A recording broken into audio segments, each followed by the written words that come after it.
And during that time, I've always appreciated good communication, and I realized how important communication is and knowing how to do it and how beneficial it is to be an effective communicator. Because a lot of times, what a company should do and what is the right answer is quite obvious, but convincing and influencing people, communicating it in a way that people change is the more challenging part.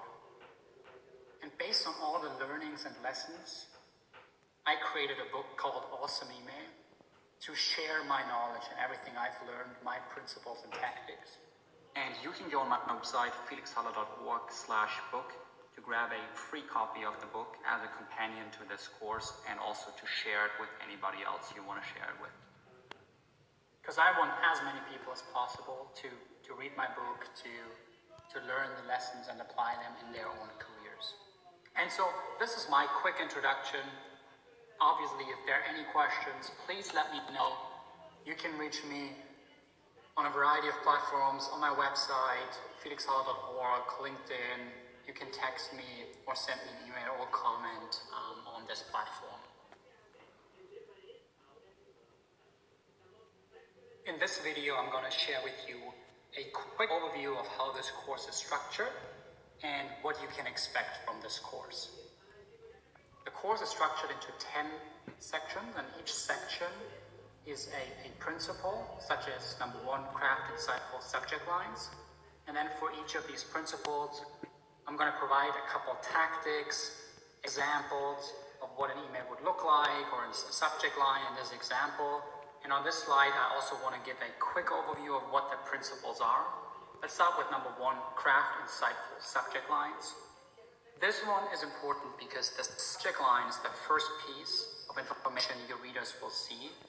And so you want to make sure that the first piece of information they see is valuable and tells them something about the email, versus just saying, hey, topics, questions, which are common but ineffective.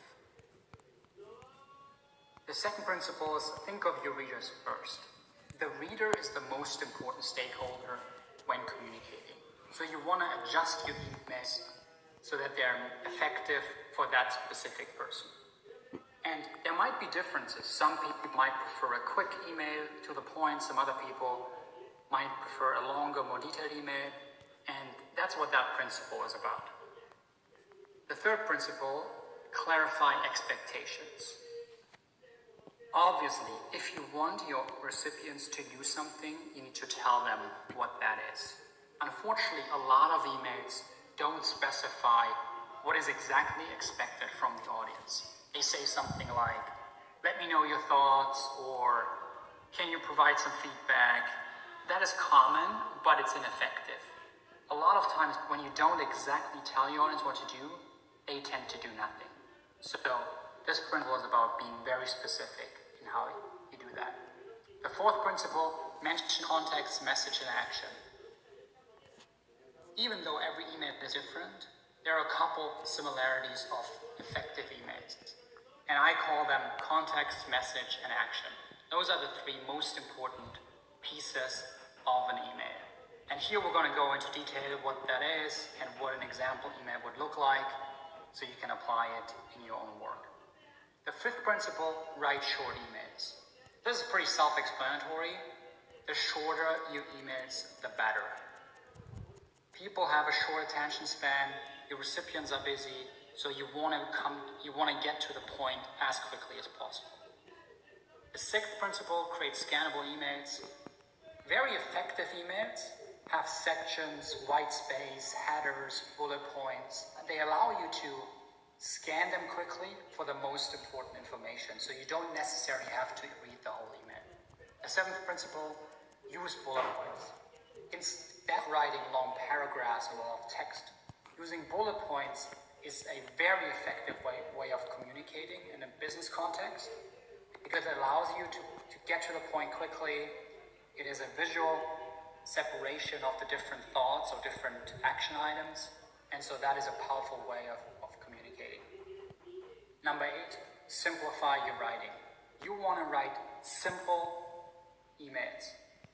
Emails are not there to use fancy words, abbreviations, complicated sentences. The simpler the better. There have been studies that the simpler the email, the more responses they would typically get. Number 9, leverage email functions. We're going to discuss what BCC is for, what CC is for, and how to use that most effectively. And lastly, reply promptly and in line. Here I'm going to share my principles and tactics of when you should reply to an email, how fast, and what's the most effective way to have a discussion among a couple of people in an email. In summary, this course is structured into 10